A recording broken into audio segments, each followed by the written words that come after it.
자, 친구들 모두 안녕하세요. 오늘도 즐겁고 은혜가 하나님의 말씀을 전해줄 유성수 전도사님이에요. 와! 자, 친구들 어느덧 7월 첫째 주가 찾아왔습니다. 정말 친구들 그동안 키도 많이 자랐을 거고 정말 예쁘고 멋있게 이렇게 성장했을 텐데 우리 친구들을 하루빨리 만나서 함께 예배를 드리고 싶어요. 우리 친구들도 전도사님이 많이 보고 싶나요?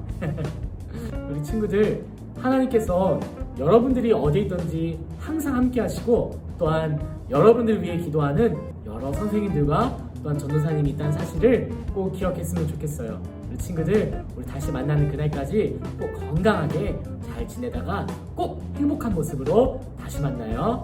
우리 애짱민족 친구들 화이팅! 자, 오늘도 지난 시간에 이어서 요셉의 이야기를 계속해서 여러분들에게 들려줄 거예요.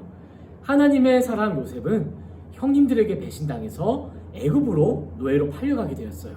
그곳에서 보디발이라는 사람의 집에서 노예 생활을 하게 되었는데 요셉은 그 집에서도 아주 열심히 하나님을 섬기는 자답게 아주 열심히 살아갔어요. 요셉은 무슨 일이든지 자기에게 맡겨지는 일에 최선을 다했어요.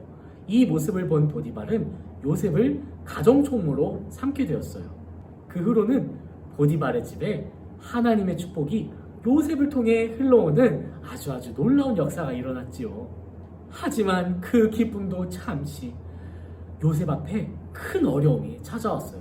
바로 요셉을 유혹해서 요셉과 함께 큰 죄를 저지르려 하는 보디발의 아내가 나타나게 된 거예요.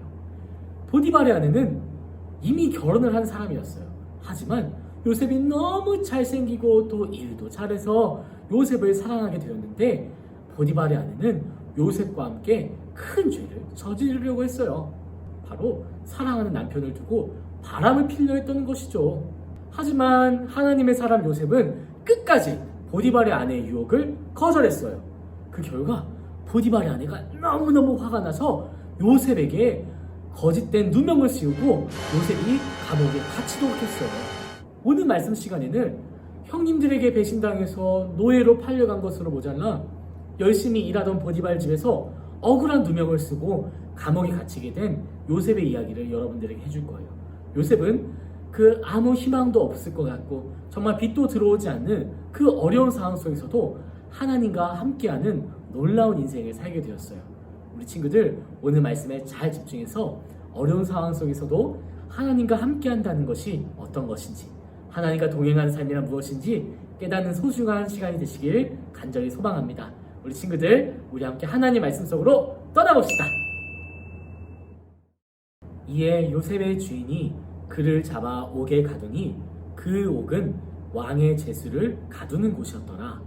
요셉이 옥에 갇혔으나 여호와께서 요셉과 함께 하시고 그에게 인자를 더하사 간수장에게 은혜를 받게 하심에 간수장이 옥중 죄수를 다 요셉의 손에 맡김으로 그 재반 사물을 요셉이 처리하고 간수장은 그의 손에 맡긴 것을 무엇이든지 살펴보지 아니하였으니 이는 여호와께서 요셉과 함께 하심이라.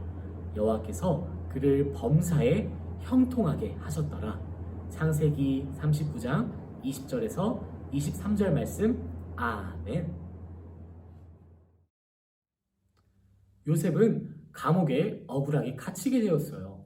아마 요셉은 매우 비참하고 또 힘들고 매우 절망적이었을 거예요. 여러분, 감옥에는 빛도 제대로 들어오지 않고 편안하게 잠잘 수도 없고 먹고 싶은 것도 마음대로 먹을 수 없는 그런 불편한 곳이에요. 하지만 이러한 어려운 상황 속에서도 하나님께서는 요셉과 함께 하셨고 요셉은 하나님의 사람으로서 감옥에서 열심히 살아갔어요.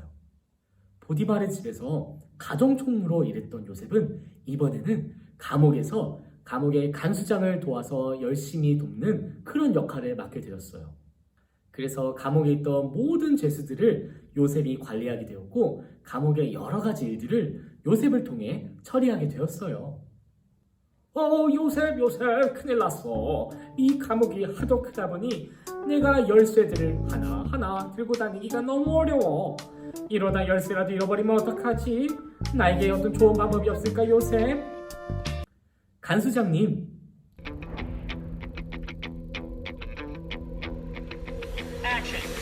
번호키로 바꾸세요.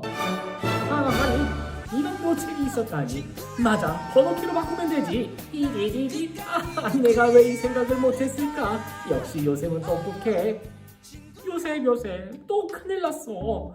감옥이 너무 커서 문제가 또 발생했지 뭐야. 글쎄, 감옥을 청소하는 직원들이 도저히 너무 감옥이 커서 일을 못하겠대. 일을 다 그만둬버렸지 뭐야. 이제 어떡하면 좋지, 요셉? 간수장님, 방법이 있어요.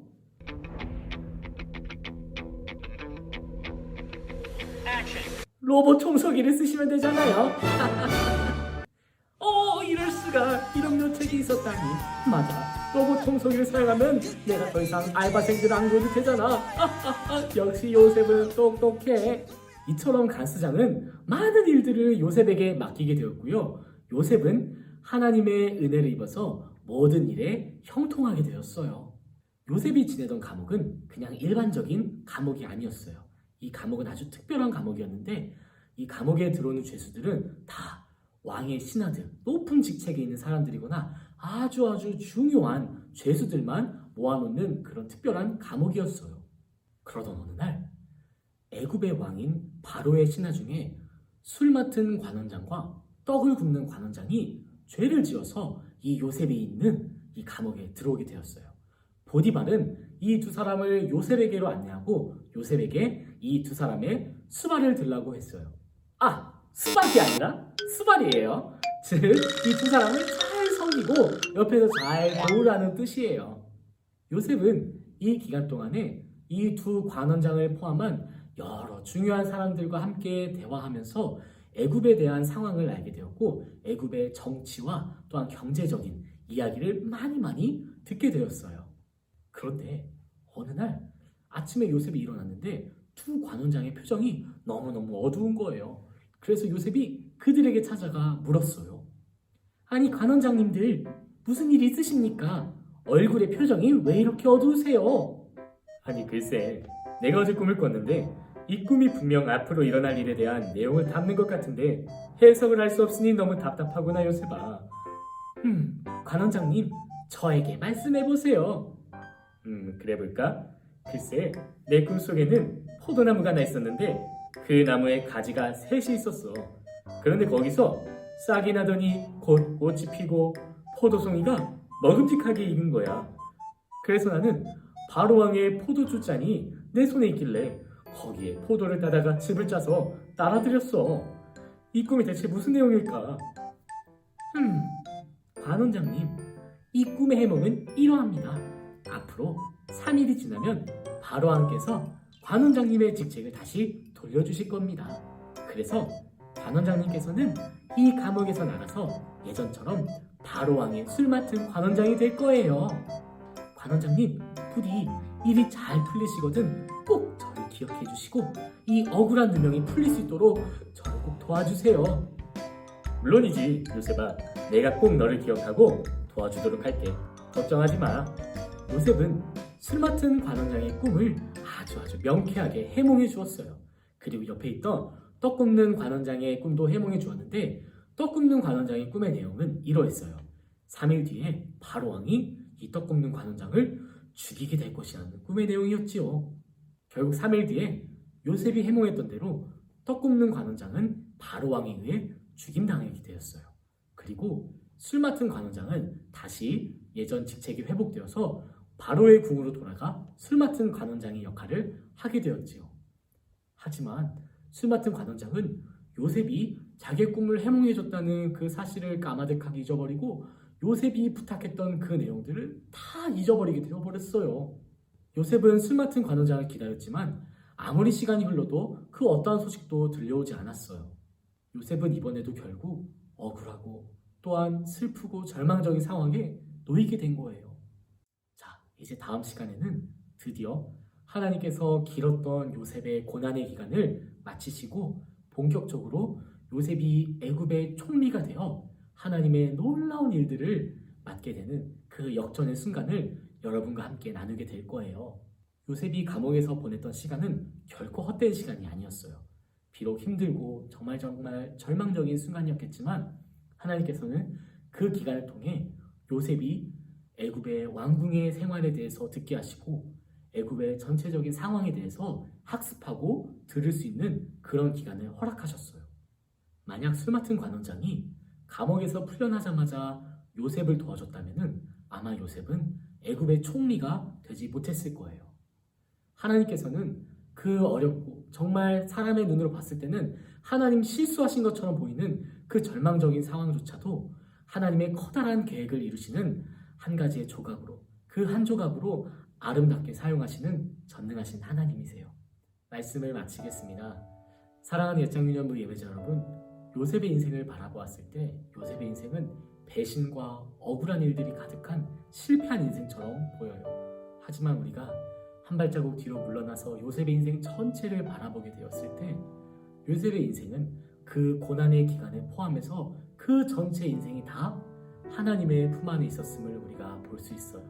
산 정상에 올라 깃발을 꽂기 위해서는 비록 우리가 땀을 흘리더라도 그 산을 올라가는 과정이 필요해요.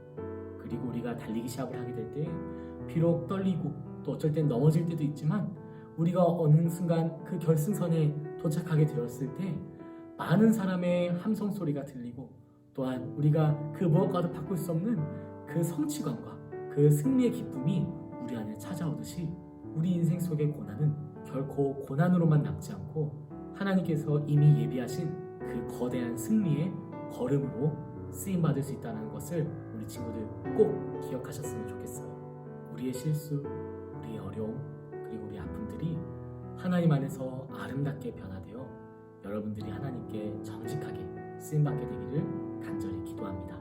우리 친구들 한 주간도 건강하고 하나님께서 여러분들과 함께 하신다는 사실을 꼭 기억했으면 좋겠어요.